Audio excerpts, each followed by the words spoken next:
तो वो क्या कहना चाह रहे हैं कि क्या होना चाहिए इसमें, ठीक है ना। और अभी गवर्नमेंट ने जैसे उसमें अपने सुझाव दिए हैं, और जो सॉरी किसान यूनियन ने दिए हैं, तो गवर्नमेंट ने उसमें अमेंडमेंट भी करने को तैयार है, ठीक है ना, सब कुछ।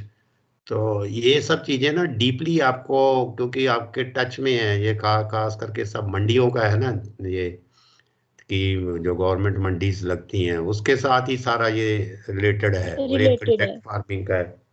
तो ये सब चीजें आप, जैसे अगर इंटरेस्ट क्रिएट होता है ना, धीरे धीरे इसको देखा करो कि वास्तव में क्या है, एक्चुअल में है क्या ये प्रॉब्लम जो फार्मर्स ने इतनी एग्रीवेट कर दी प्रॉब्लम को, कि इसका मतलब कि समथिंग इज देयर। और गवर्नमेंट ने भी अगर उसको माना है कि हम अमेंडमेंट करने दी, तो मतलब गवर्नमेंट भी समझती है कि इसमें कोई प्रॉब्लम है।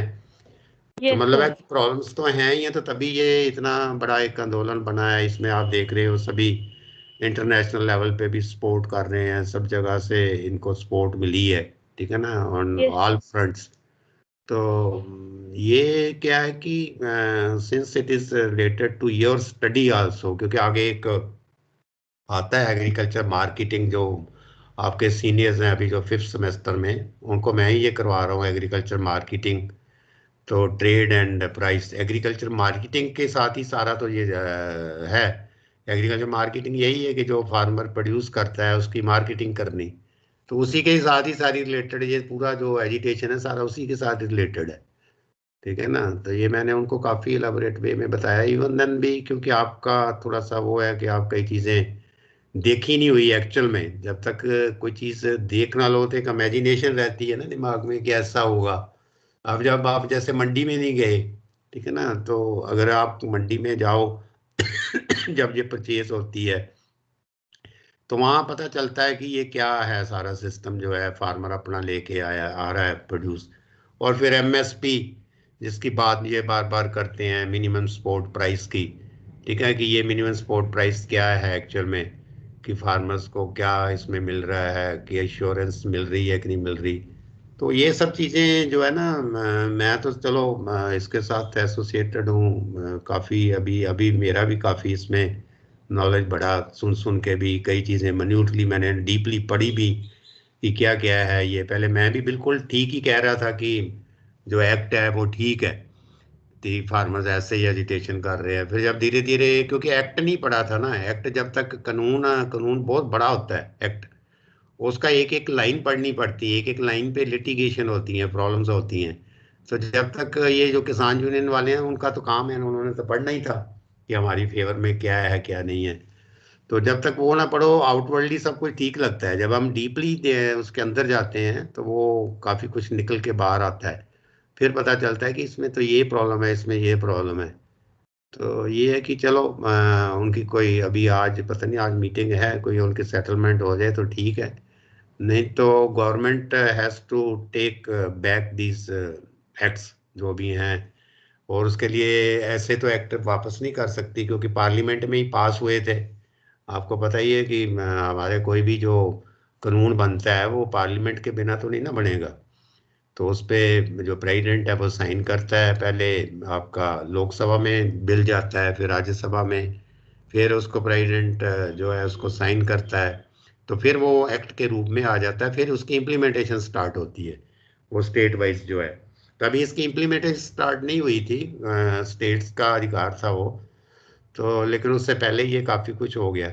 अब इसको अगर if they have to take it back, तो फिर आपको उनको पार्लियामेंट बुलानी पड़ेगी, सभी जो आपकी है लोकसभा।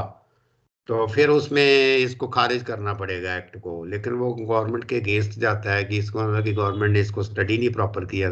कि कोई भी जो एक्ट बनता है, मैं आपको बताऊं, चलो ये आपका ऑफ दी वे भी चले जाती है बातें, कि जो कानून बनता है कोई भी, उसमें ऐसे नहीं है कि कोई चीज़ लेके आ जाते हैं, उसमें जितने लीगल एक्सपर्ट्स होते हैं वो उसमें इन्वॉल्व होते हैं। फिर जो है, जैसे ये एग्रीकल्चर का है तो एग्रीकल्चर सेक्रेटरी, एग्रीकल्चर के डिपार्टमेंट्स, एग्रीकल्चर के साइंटिस्ट, सारे उसमें वो उनको पहले भेजा जाता है, फिर वो उसको स्टडी करते हैं, फिर कोई चीज़ बनती है। तो इसका मतलब कि एक स्टिग्मा आ जाएगा गवर्नमेंट के ऊपर भी कि आपने इसका मतलब कि पहले देखा ही नहीं अच्छी तरह से, और एक फोर्स कर दिया, जानबूझ के आपने फार्मर्स के लिए प्रॉब्लम क्रिएट कर दी। ये भी तो बड़ी बात है ना। तो गवर्नमेंट ये भी नहीं चाहती कि मैं हमारे ऊपर कोई इस चीज़ की उंगली उठाए। तो ये सारी है बात। चलो वो मेरा यही कहने था कि आप इसको यू मस्ट मतलब स्टडी इट, रीड इट। ठीक है। तो ये था एक।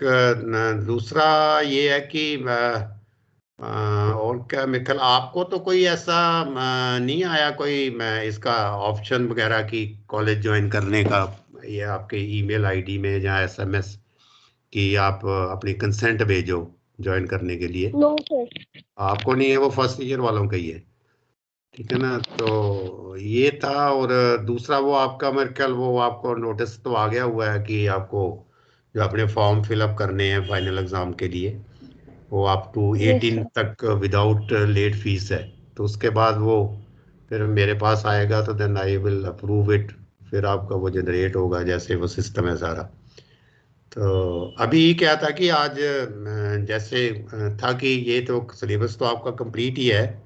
आपने जैसे अंकिता ने कहा था कि बैलेंस शीट का वो नहीं, उसने में आप शायद नहीं अटेंड कर पाए या उसको अंडरस्टैंड नहीं कर पाए होंगे। तो यस मैं था सर। कि चलो एक बैलेंस शीट को हम दोबारा इसको देख लेते हैं कि क्या है बैलेंस शीट। मैं उसमें पीपीटी में एक एक करके डिस्कस करेंगे, और स्वॉट एनालिसिस भी जो है, ठीक है ना, वो भी आपने कहा था मेरे को कि स्वॉट का यस भी। सर।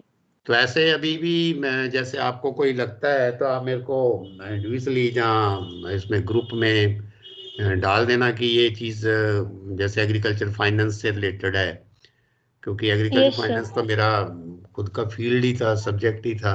मतलब मैं तो इसी में ही हूँ ज़्यादा, बैंकिंग में। तो एग्रीकल्चर फाइनेंस मैंने काफ़ी की है। तो कोई भी आपको ऐसी कोई चीज़ उसके बारे में कुछ पूछनी है जो मेरे को पता होगा, लेटेस्ट भी और जो पुरानी भी चीज़ें हैं, तो वो मैं आपको I will be able to tell you.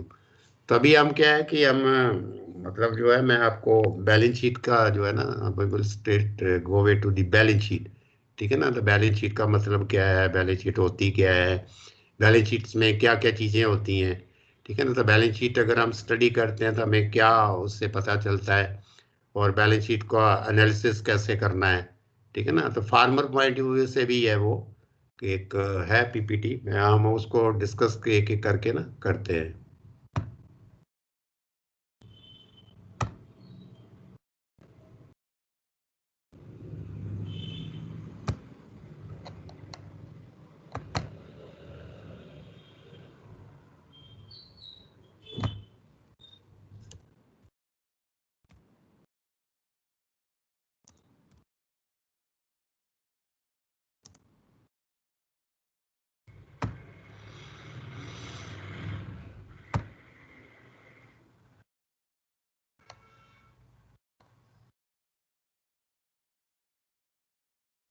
तो ये है एक जो मेरे पास ना balance sheet and it's analysis. तो इसमें हम ये देखो, इसमें जो सबसे पहले है कि जो बैलेंस शीट है, ठीक है ना, इसका ऑब्जेक्टिव बताया है। ये हम तो अर्ली करेंगे, इसको कोई ज़्यादा नहीं है कि discuss the purpose of the balance sheet. चलो इसको नहीं, कोई इसमें ज़्यादा नहीं है, हम आगे चलते हैं इससे, जो काम की चीज़ है।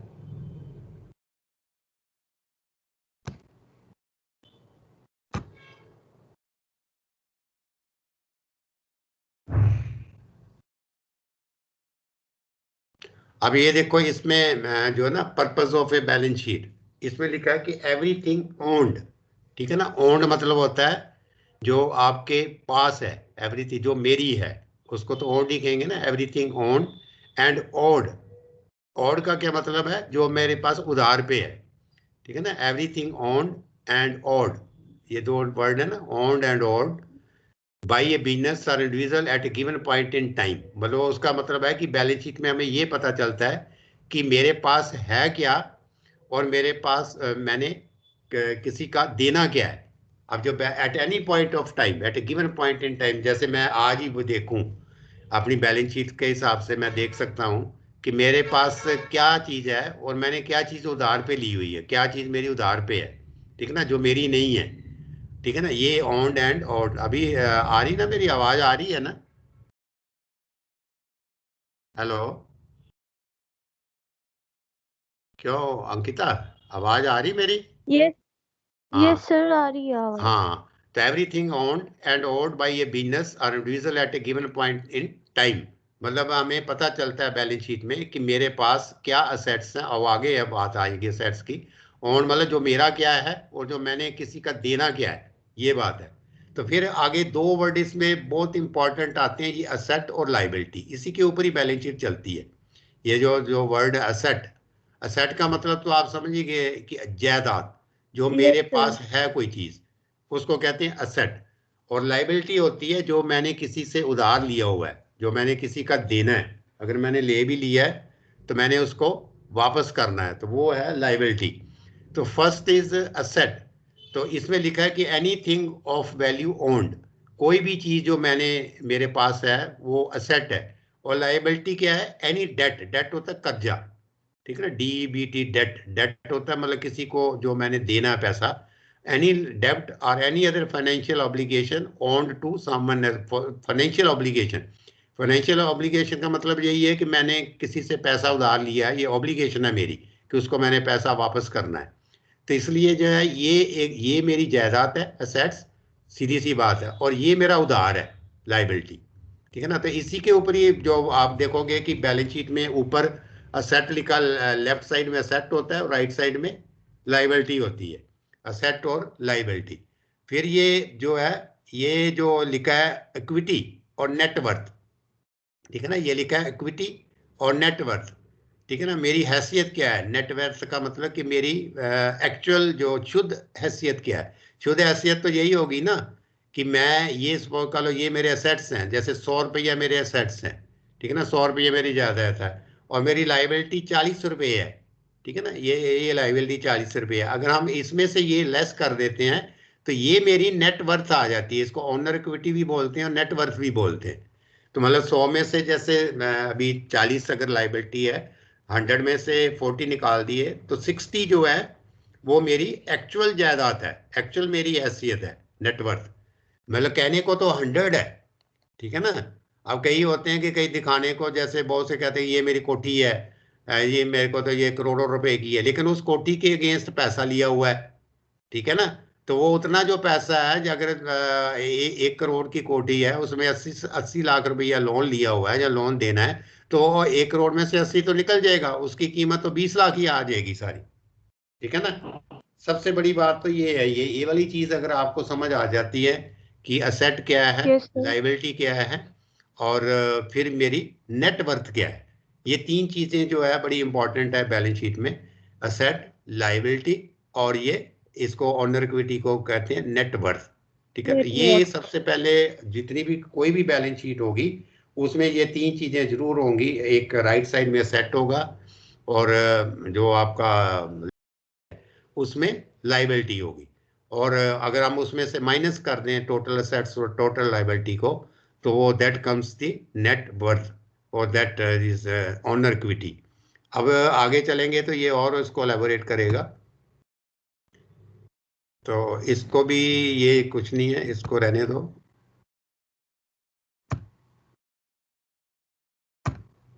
अब ये देखो, ये जो चीज है इसको बड़ा कर देते हैं, चलो।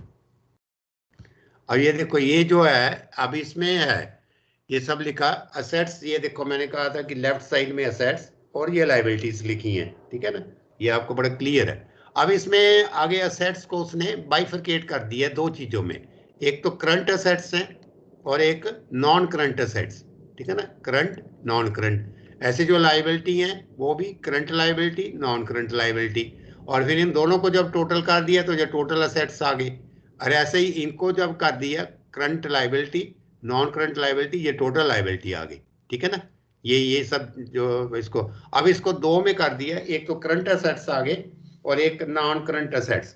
अब करंट असेट्स क्या है कि करंट असेट्स जो मतलब इमीडिएटली मैं जिनको बेच के अपना पैसा ले सकता हूँ, ठीक है ना। कई बार जैसे आपके पास कैश पड़ा है, तो कैश आपका करंट असेट्स है, ठीक है ना। कोई जैसे आपके पास फार्मर के पास फूड ग्रेन्स पड़े हैं घर पे, ठीक है ना, उसने स्टोर करके रखे हुए हैं, तो वो उसको कभी भी बेच लेगा, वो कभी भी बेच लेगा तो उसका पैसा ले लेगा मार्केट में बेच के, तो वो करंट है, ठीक है ना, जो उसके पास उसको उसी टाइम ही बना सकता है।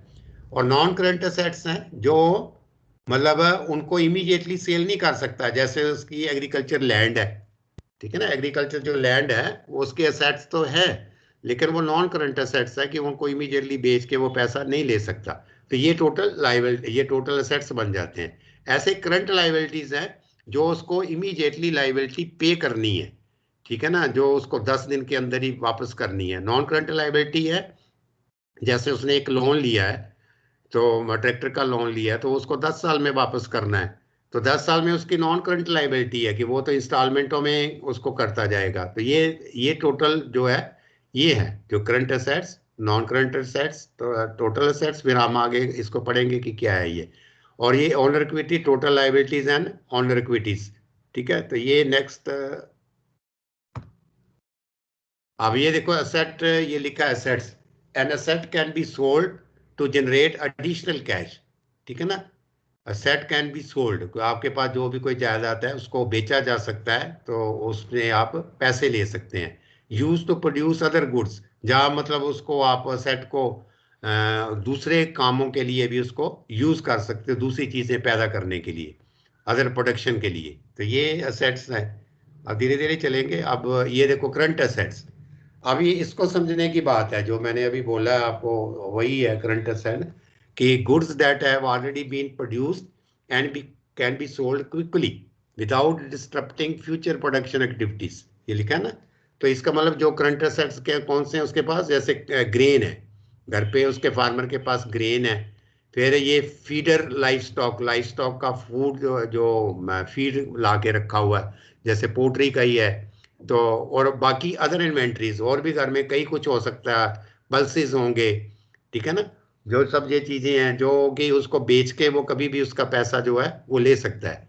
तो ये अभी यहाँ तक आया समझ आपको ना, कि असेट क्या यस सर। है ना, लाइबिलिटी क्या है, ये इसमें धीरे धीरे ही है ये थोड़ा सा। एक असेट्स क्या होते हैं, क्योंकि बैलेंस शीट में मेन चीजें असेट्स होती हैं, लाइबिलिटीज होती हैं। फिर असेट्स के आगे बाइफरकेशन है, करंट असेट्स और फिर नॉन करंट असेट्स, तो वो टोटल असेट्स बन जाएंगे। फिर मैंने आपको ये भी बता दिया कि करंट असेट्स कौन से हैं, नॉन करंट असेट्स कौन से हैं। फिर लाइबिलिटीज में करंट लाइबिलिटीज और फिर अदर लाइबिलिटीज, तो वो टोटल लाइबिलिटीज होंगी। और दोनों का जब हम डिफरेंस निकालेंगे तो वो हमारी नेट वर्थ आ जाएगी किसी की भी।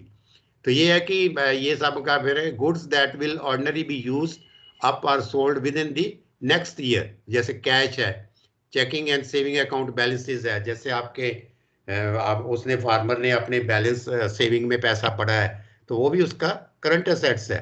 लेकिन अगर उसका पैसा फिक्स डिपॉजिट में है तो वो करंट असेट्स नहीं है, ठीक है ना। फिर मार्केटेबल इन्वेस्टमेंट्स, ये मार्केटेबल इन्वेस्टमेंट्स ये होती हैं जैसे कईयों ने पैसा म्यूचुअल फंड में लगाया होता है, शेयर्स में लगाया होता है, तो वो उसको बेच के पैसा जो है वो इकट्ठा कर सकता है, ये उसकी इन्वेस्टमेंट्स हैं, ठीक है ना।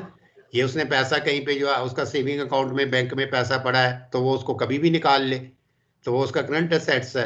मार्केटेबल इन्वेस्टमेंट्स, जो उसने मार्केट के अंदर इन्वेस्टमेंट्स की हुई हैं, जैसे म्यूचुअल फंड में पैसा लगाया, ये शायद आपको पता है कि नहीं पता, जैसे शेयर्स होते हैं, मार्केट है, फिर म्यूचुअल फंड्स हैं, उसमें पैसा कहीं लगा देते हैं कि ठीक है, फिर वो लेकिन आप वो उसको किसी भी टाइम पैसे को लेते हैं। फिर अकाउंट्स एंड नोट्स रिसीवेबल, ये वाला, ये वर्ड आपको आप लिख लो अगर ये कईयों को नहीं पता चलता।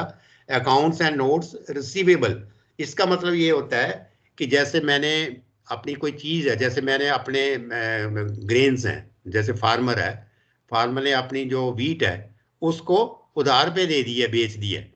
उसने कहा कि मैं पैसे आपको बाद में, जो मेरे को 2 बोरी गेहूं दे दो, मैं आपको जो गेहूं है ये इसके जो पैसे है वो 6 महीने बाद या 2 महीने बाद या 1 महीने बाद दे दूंगा, तो वो रिसीवेबल है। देखो ना, वर्ड इज रिसीवेबल, रिसीव होता है रिसीव कर लेना, रिसीवेबल मीन्स रिसीव करना है अभी उसको। तो जो उसको रिसीव करना है पैसा मार्केट से, जब उससे लेना है, वो भी उसका करंट असेट्स ही है, वो उसके करंट है, क्योंकि वो पैसा उसको कभी भी आ सकता है। फिर inventories of feed farm supplies, तो मतलब ये जो पैसा उसने फीड में लगाया हुआ है, कि उसने कहा है कि मैं आपको ये पैसा भेज रहा हूँ फीड का, मेरे को फीड भेज देना, ठीक है ना। और जो फार्म में और कोई चीज़ें जैसे इनपुट्स हैं, जैसे उसको सीड है, सीड के लिए जो उसने पैसा दिया हुआ है, तो ये सारी जो इन्वेंट्रीज भी की हुई हैं, जो उसने पैसा लगाया भी हुआ है इन चीज़ों के ऊपर, वो भी उसका करंट एसेट्स है, क्योंकि अल्टीमेटली वो चीज आ जानी है ना उसके पास। तो ये सब उसको करंट एसेट्स में एलेबोरेट वे में बता दिया, और एग्रीकल्चर पॉइंट व्यू से वो सब कुछ बता रहा है। तो ये होता है यस करंट सर। एसेट्स। अगर ये चीज क्लियर हो जाती है तो फिर आगे चीजें क्लियर हो जाती हैं कि उसके पास जो है इमीडिएट जिन चीजों को वो बेच के अपना पैसा ले सकता है, वो करंट एसेट्स हैं। ठीक है, तो आगे यहाँ तक हम धीरे धीरे करेंगे इसको करंट एसेट्स, फिर ये नॉन करंट एसेट्स। अब ये देखो, ये सारी नॉन करंट एसेट्स हैं जो जिनको वो इमीडिएट पैसा नहीं ले सकता। Any asset that is not a current asset, पहली तो बात यही होगी नॉन करंट एसेट्स। फिर assets that are owned primarily to produce the output that will be sold to produce revenue. मतलब है कि जो वो एसेट्स उसके पास हैं प्राइमरली, जैसे एग्रीकल्चर लैंड है, assets that are owned primarily to produce the output।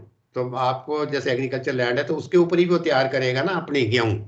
That will be sold to produce revenue, कि जिससे उसके पास पैसा आएगा। तो वो भी वो that is non current assets, जहां लैंड की बात कर रहा है वो। Assets that are owned primarily, अब जैसे इंडस्ट्रियलिस्ट है, उसके पास इंडस्ट्री की बिल्डिंग होगी, ठीक है ना, उसके अंदर मशीनरी होगी, तो मशीनरी भी जो है उसका नॉन करंट एसेट्स है, और जो उसकी बिल्डिंग है वो भी नॉन करंट एसेट्स है। फिर selling non current assets to generate revenue would affect the firm's liability to produce future income. ये आप इसको रहने दो, क्योंकि ये कई बार समझने में ये आ जाता है ना दिक्कत।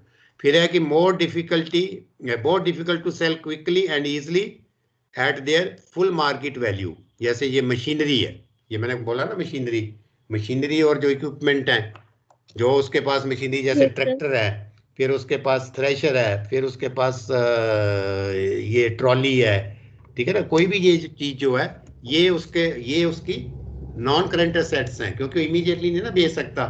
फिर ब्रीडिंग लाइफ स्टॉक, ठीक है, जो उसके पास लाइफ स्टॉक पड़े हैं, जो पशु जो ब्रीडिंग पर्पस के लिए हैं, तो वो भी उसके नॉन करंट एसेट्स हैं। फिर बिल्डिंग्स, जो उसके पास उसने बिल्डिंग्स बनाई हुई हैं, वो भी नॉन करंट एसेट्स है। फिर लैंड, ये सब चीजें, यही चीजें मैं आपको बता रहा हूँ। तो उसने एक एलैबोरेट वे में बताया कि लैंड और buildings, breeding life stock, machinery equipment, और ऊपर उसने सब इसको बता दिया कि लैंड वगैरह जो है। तो यहाँ तक मेरे कल तो आपको क्लियर हो जाना चाहिए कि करंट एसेट्स क्या है, नॉन करंट एसेट्स क्या नॉन। है। यस ठीक है ना, सर। ये इस क्रिस्टल क्लियर, इसमें काफ़ी मैंने आपको बताया, और यहाँ भी काफ़ी ये जो पीपीटी है बड़ी सिंपल है, बताती है कि ये आपको तो यहाँ तक की नॉलेज रखना है, डीप इतना जाने की जरूरत नहीं है कि क्योंकि आगे तो पूरा ये बीकॉम वालों का है सारा सब्जेक्ट। और फिर ये लाइबिलिटीज, ठीक है ना, असेट्स हो गए जो चीज़ उसका अब ये देखो लाइबिलिटीज, लाइबिलिटीज सीधा सी बात है, लाइबिलिटीज होती है मैंने जो किसी का पैसा देना है, मैं जो कर्जाई हूँ, जो मेरे पर ऊपर कर्जा है, जो मेरे एक लाइबिलिटी बनी हुई है, वो उसको कहते हैं लाइबिलिटी। एनी ऑब्लिगेशन और डेट, ठीक है ना, एनी ऑब्लिगेशन, मैंने किसी की कोई खुशामद जिसको कहते हैं, एनी ऑब्लिगेशन और debt owned to someone else, ठीक है, ओड, ठीक है ना, किसी के प्रति मैंने जो कर्जा लिया हुआ है, तो और जो मेरे को उसको वापस करना है, वो मेरी लाइबिलिटी है। Any outsider claim against one or more assets of the business. अब इसका मतलब ये है कि जो मेरा एक बिजनेस है, जैसे कि बिल्डिंग है, फैक्ट्री है, या मेरी लैंड है, उसके अगेंस्ट मैंने कुछ लोन लिया हुआ है, ठीक है ना, any outsider claim against one or more assets of the business. अब मैंने उसके अगेंस्ट अगर कोई लोन लिया हुआ है, जमीन मेरी तो असेट्स है, लेकिन अगर उसके मैंने अगेंस्ट पैसा लिया हुआ है, अगे आउटसाइडर क्लेम का मतलब यही है, जो मैंने पैसा, वो भी मेरी लाइबिलिटी है। समझ गए ना, ये उसकी दो तरह की उसने ये पहले लाइबिलिटी को बताया है कि लाइबिलिटी होती क्या है, कि जो की चीज मैंने कोई कर्जा लिया है, फिर मैंने अपने असेट्स के अगेंस्ट जो कर्जा लिया है, तो दिस इज दी लाइबिलिटी। अब उसको लाइबिलिटी को वो कर देगा कि ये है आगे जो करंट लाइबिलिटीज हैं, कि करंट लाइबिलिटीज क्या होती हैं। Financial obligations that will become due and payable with in 1 year. मतलब ये जो करंट लाइबिलिटीज क्या होती हैं, यहाँ ये बड़ा ये सबसे मेन चीज ये है, financial obligation that will become due and payable with in 1 year. मतलब वो वाली लाइबिलिटीज, पहले हमने लाइबिलिटीज की बात टोटल की ना, अब करंट लाइबिलिटी यस कौन सर। सी है, कि जो मेरे को 1 साल के अंदर अंदर पैसा वापस करना है। Financial obligations okay. That will become due, मतलब एक तो है कि जो जैसे आपने, जैसे फार्मर है उसने ट्रैक्टर ट्रैक्टर लिया, ट्रैक्टर उसने किस्तों पे लिया, लेकिन 1 साल में जो उसको उसकी ट्रैक्टर की किस्त देनी है वो उसकी करंट लायबिलिटी है, ठीक है ना। और जो टोटल पैसा उसने लिया हुआ है उसका, जैसे 10 लाख रुपया लिया तो वो लॉन्ग टर्म लायबिलिटी है उसकी, लेकिन उसकी जो किस्त है वो करंट लायबिलिटी बन जाएगी, समझ गए ना। वो उसकी करंट Yes, sir. लायबिलिटी है, तो ये financial obligation that will become due and payable with in 1 year. अब ये अकाउंट्स पेबल, अब यहाँ पे मतलब होता है कि जो जैसे वहां मैंने कहा था ना कि उसको उसने पैसा, सॉरी ग्रेन्स हैं और रिसीवेबल, जहाँ वहां पे रिसीवेबल था, यहाँ पेबल है कि मैं किसी से पैसा ले लिया, सॉरी कोई असेट्स ले लिए, कोई चीज परचेज कर ली, लेकिन मेरे को उसका पैसा देना है, ठीक है ना, आई हैव टू पे फॉर दैट, लेकिन मैं उधार पे तो ले आया हूँ, लेकिन मेरे को उसका पैसा Yes, sir. देना है, या उल्टा हो गया ना, उसके वहां रिसीवेबल था यहाँ पेबल आ गया, अकाउंट्स पेबल, ये अकाउंट्स पेबल, इसको समझना है आपको, वहां रिसीवेबल के उल्ट है, रिसीवेबल था कि जो मेरे को लेना है पैसा, और पेबल है जो मेरे को देना है, तो वो मेरी लाइबिलिटी है। फिर principal and Liability. Accumulated interest on short term loans are notes payable, तो यही कहता है कि जो आपने उधार लिया उसके ऊपर जो ब्याज बना, ठीक है ना, जो बैंक को आपको ब्याज देना है वो भी आपका वो नॉन ये सॉरी करंट लाइबिलिटी है। फिर ये है प्रिंसिपल पेमेंट्स, यही जो मैं कह रहा हूँ, principal payments on long term loans due within the next year. अब जैसे मैंने मशीनरी का लोन लिया है, लैंड का लोन लिया है, तो वो मेरी जो किस्त बन रही है वो किस्त भी मेरी लाइबिलिटी है, ठीक है ना, वो मेरी करंट लाइबिलिटी है। तो ये इसमें से ये इसमें थोड़ा सा आपको दिमाग लगाना पड़ेगा कि करंट लाइबिलिटी कौन कौन सी है, ठीक है ना। करंट लाइबिलिटी पहले उसने कह दिया कि जो 1 साल के अंदर अंदर रीपेबल है, फिर Yes, उसने sir. एग्जांपल दे दी कि ये जो अकाउंट्स पेबल मींस कि मैंने किसी से चीज ले आया हूं और उसके मैंने उसके पैसे नहीं दिए, लेकिन मेरे को उसको देने हैं, तो दैट इज अकाउंट्स पेबल। और फिर है कि ये जो उसका जो लोन लिया है उसका जो इंटरेस्ट आया, जो ब्याज, जैसे आप बैंक में पैसा जमा कराते हो तो आपको ब्याज मिलता है, और जो आप बैंक से पैसा लोगे तो उस पर आपको ब्याज देना पड़ेगा, तो वो जो आपको ब्याज देना है वो उसकी लाइबिलिटी है। ऐसे ही प्रिंसिपल पेमेंट और लॉन्ग टर्म और उसकी जो किस्तें हैं वो भी उसकी लाइबिलिटी है, तो ये करंट लाइबिलिटी है। यहाँ तक हो गया ना क्लियर, करंट लाइबिलिटी क्या है, करंट असेट्स क्या है, फिर ये आपके Yes, non sir. Current assets क्या है Yes, sir. Clear है है. ना। मेरे ख्याल तो ये क्लियर है, आप एक बार फिर इसको देख लेना, कोई होगा तो फिर भी मैं बता दूंगा।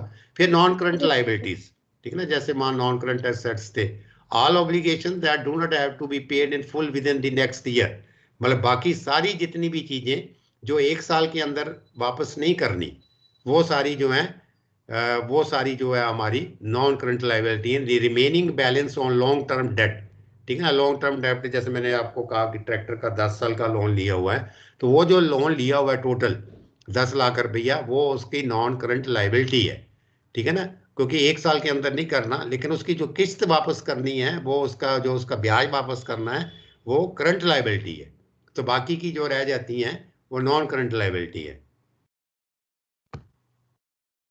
ठीक है ना। और ये वही इक्विटी जो मैंने कहा था, इक्विटी मींस कि मेरे के पास खुद का पैसा कितना है, जो मैंने देखना हो कि आप बहुत से जो फार्मर्स हैं या बहुत से जो आपके ये बिजनेसमैन हैं, वो सिर्फ है अपने Yes. असेट्स ही देखते रहते हैं, कि ये आपको भी जैसे गलत पिक्चर देते रहेंगे जी, वो करोड़पति है, उसके पास उसके पास बड़े असेट्स हैं, लेकिन वो लोगों को ये नहीं पता होता कि इसने मार्केट से उधार कितना लिया हुआ है, ठीक है ना।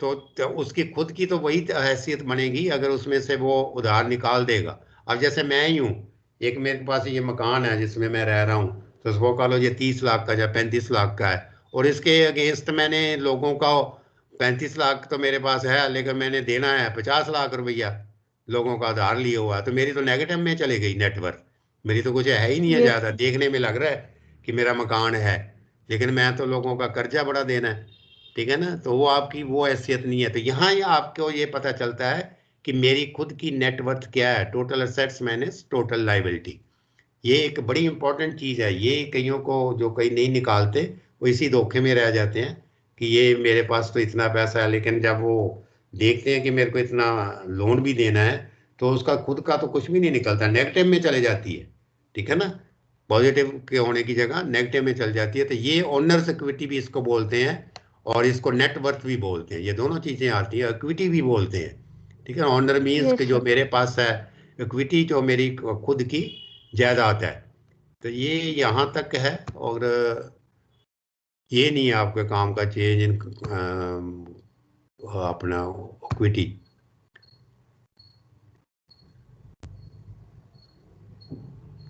और ये एक बीच में उसने दिया है जो असेट्स में के बीच में ना, एक तो करंट असेट्स हो गए, नॉन करंट असेट्स हो गए, एक इंटरमीडिएट असेट्स, ये उसको उसने दोबारा एक तरह का ये रेपिटेशन ही है, इसको आप रहने ही दो, वो आप वो उसी को ही करो, क्योंकि मैंने आपको आज बता दिया, ये बिल्डिंग वगैरह ये सब कुछ जो है, ये लाइबिलिटीज भी करने की नहीं है, और ये असेट्स वैल्यूएशन ये आपका नहीं है, इसमें है ही नहीं है, और ये भी आपका नहीं है, आपके साथ रिलेटेड नहीं है ये, मतलब। अब ये आता है बैलेंस शीट एनालिसिस, ठीक है ना। अब इसको हम थोड़ा सा ही टच करेंगे, नहीं तो फिर आप बड़े कंफ्यूज हो जाओगे, फिर आप नेक्स्ट आप कभी करेंगे। तो ये अब आ गया कि जो बैलेंस शीट है, जैसे आपके पास आ गया कि इसके पास इतने करंट असेट्स हैं, एक आ गया नॉन करंट असेट्स इतने हैं, फिर आगे लाइबिलिटीज इतनी है, फिर करंट लाइबिलिटीज इतनी है, ठीक है ना, और फिर उसकी नेटवर्थ आ गई। अब हमने उसका एनालिसिस करना है, एनालिसिस में मीन्स कि बैलेंस शीट में चीज़ों को देखना है, ठीक है ना। एनालिसिस आपको पता ही है कि किसी चीज़ का एनालिसिस करना, तो use to measure the financial conditions of the business, ये लिखा है, compare to other but similar business, compare to the same business over time, मतलब है कि ये बता रहा है कि एनालिसिस में क्या करते हैं।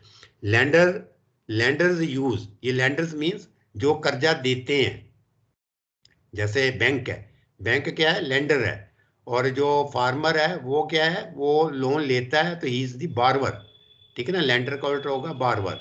लेंडर मीन्स ये जो बैंक पैसा दे, लेंडर यूज बैलेंस शीट, ठीक है ना। ये वो कह रहा है कि जो कर्जा देते हैं जैसे बैंक्स हैं, वो बैलेंस शीट को यूज करते हैं analysis to make lending decision, ठीक है ना। बैलेंस शीट से वो उसको स्टडी करके, उसका एनालिसिस करके डिसीजन लेंगे कि लोन देना है कि नहीं देना, make lending decision, and to monitor the financial progress of their customer, और वो उसके जो अपना कस्टमर है उसकी फाइनेंशियल प्रोग्रेस भी मॉनिटर करते हैं कि ये इसका जो बिजनेस है वो कैसा चल रहा है, क्योंकि बैलेंस शीट से पता चल जाता है। तो ये है इसमें, और ये है कि फर्स्ट ये बैलेंस शीट एनालिसिस में ये देखो, ये जो एक दो चीज़ें हम इसमें करेंगे, फिर मैं आपको अगर जैसे वो 1:30 बजे क्लास है ना, अगर वो होगा तो उसमें फिर हम ले लेंगे। इसमें आप सिर्फ अभी ये आप एक नोट कर लो कि इसमें जो आपकी देखनी है ना बैलेंस शीट एनालिसिस, तो इसको ये इसमें किया है कि मेजरमेंट ऑफ लिक्विडिटी, लिक्विडिटी में क्या क्या चीज़ें आती हैं, ये आप हमेशा कभी नोट कर लो, फिर हम नेक्स्ट में इसको डिस्कस करेंगे। ये देखो मेजरमेंट ऑफ लिक्विडिटी, लिक्विडिटी होती है कि किसी के पास तरलता कितनी है, तरलता मीन्स कि उसके पास इमीडिएट कितना का पैसा वो निकाल सकता है, मेजरमेंट ऑफ लिक्विडिटी। अब जैसे मैंने कहा था कि हो सकता है कि मेरे पास तो बहुत कुछ है, लेकिन मेरे को इमीडिएट अगर किसी को पैसा देना पड़ जाए, तो वो मेरे पास कितनी की शक्ति है, मेरे पास कितनी कैपेसिटी है, इसको कहते हैं मेजरमेंट ऑफ लिक्विडिटी। इसमें दो रेशियो आती हैं, एक तो आता है करंट रेशियो, और एक आ जाती है वर्किंग कैपिटल, ये आगे हम डिस्कस करेंगे। करंट रेशियो आप इसको सिर्फ लिख लो, करंट रेशियो, ठीक है ना। ये करंट असेट्स और करंट लायबिलिटी होती है, ये मैं आपको बता दूंगा आगे। और ये वर्किंग कैपिटल है, ठीक है ना। वर्किंग कैपिटल भी असेट्स में से लायबिलिटी निकल जाती है तो वर्किंग कैपिटल हो जाती है। फिर ये दूसरी जो रेशियो हम निकालते हैं वो मेजरमेंट ऑफ सॉल्वेंसी। ये सॉल्वेंसी वर्ड आजकल ये बड़ा आ रहा है, मेजरमेंट ऑफ सॉल्वेंसी, इंसॉल्वेंट हो गया वो, उसका दिवालिया निकल गया, ठीक है ना, वो इंसॉल्वेंट हो जाती हैं फर्म्स। तो मेजर्स ऑफ सॉल्वेंसी, इसमें जो है debt assets ratio, debt means उसने जो कर्जा लिया हुआ है और जो उसके पास जायदाद है उसकी रेशियो। फिर ये इक्विटी, इक्विटी मैंने जैसे कहा था कि नेटवर्थ, और फिर उसकी असेट्स की रेशियो, और फिर ऐसे डेट और इक्विटी की रेशियो, ठीक है ना। ये उसकी सॉल्वेंसी, ये रेशियोज फिर हम इसका एनालिसिस करेंगे, देखेंगे कि ये कितनी क्या है उसकी रेशियो आ रही है। अब हमने पहले तो हमने करंट असेट्स देख लिए, फिर उसके नॉन करंट असेट्स देख लिए, फिर उसके टोटल असेट्स देख लिए, फिर उसकी करंट लायबिलिटीज देख ली, टोटल लायबिलिटीज देख ली, फिर उसकी हमने नेट वर्थ देख ली, ठीक है ना। फिर हमने देख लिया कि करंट असेट्स होते क्या है, फिर है कि नॉन करंट असेट्स क्या होते हैं, फिर उसके जो लाइबिलिटीज क्या होती हैं, फिर करंट असेट्स में क्या क्या आता है, फिर नॉन करंट असेट्स में क्या क्या आता है, और फिर जो लाइबिलिटीज हैं उसमें क्या क्या आता है। फिर हमने ये अभी देखा है, अभी आपने उसको बैलेंस शीट का एनालिसिस करना है। तो एनालिसिस करने के लिए हमें रेशियोज निकालनी पड़ेंगी।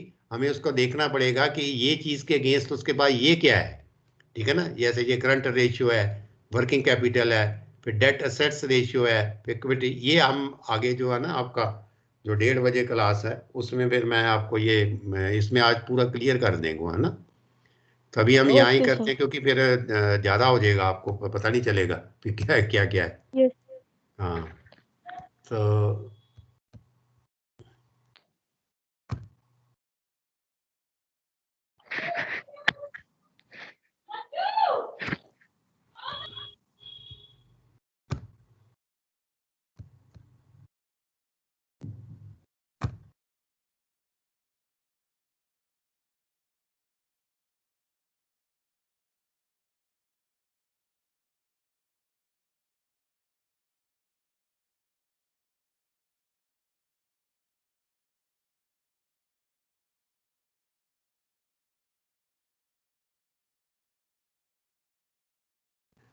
जनरल एक आइडिया हो जाता है ना। तो ये था, this is was the actual. मेरी आवाज आ रही थी ना, शायद मेरा बीच में कहीं फोन तो ये माइक तो नहीं था ऑफ। वो सर आ रही थी आपकी अच्छा आवाज। अच्छा, हाँ अभी लग रहा था माइक। चलो ठीक है, तो अभी यहाँ ही हम इसको क्लास को ख़त्म करते हैं। नेक्स्ट जो है ना उसमें आप मेरे को बता देना कोई और भी जो आपको कोई टॉपिक करना हो, ऐसा ना। यस सर, है टॉपिक्स सर, कॉपरेशन वाले टॉपिक से। हाँ उसमें देख लेंगे फिर, है ना, नेक्स्ट में, नेक्स्ट यस वीक सर। में। हाँ नेक्स्ट वीक यस में सर। जो है वो कॉपरेशन के कर लेंगे, है ना। सर मैं तो आपको व्हाट्सएप कर दूंगी टॉपिक वो वाले। हाँ, मेरे को आप वो कर देना, फिर मैं आपको उसको जहाँ आपको इंडिविजुअली भी कर दूंगा, इसमें भी क्लास में भी कर दूंगा, क्योंकि वो लगता है सर कि वो कुछ हाँ कुछ हो सर जाता